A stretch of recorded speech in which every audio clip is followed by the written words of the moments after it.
আসসালামু আলাইকুম ভাই বোনেরা, আপনারা সবাই কেমন আছেন? আশা করি সবাই ভালো আছেন। আমি আপনাদের অনেক ভালো আছি। আজকে আমি এরেঞ্চার শাক দিয়ে, আলু দিয়ে, বোম্বাই মরিচ দিয়ে ভাজি করব। পুরো ভিডিওটা আপনারা দেখুন, আপনাদের ভালো লাগবে।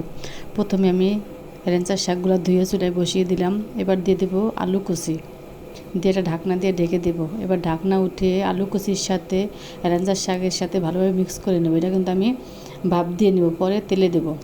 এবার দেবো স্বাদ মতো লবণ। এবার দেবো একটা বোম্বাই মরিচ, দিয়ে ভালোভাবে নাড়াচাড়া করে দেব।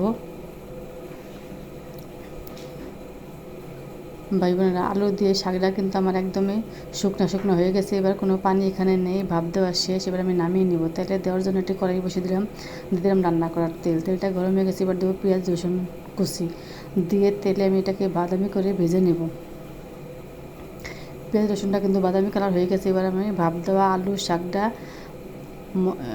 পেঁয়াজ রসুনের সাথে ভালোভাবে মিক্স করে নেব। এবার খুন্তির সাহায্যে এটাকে ছোটো ছোটো করে কেটে কেটে নেব।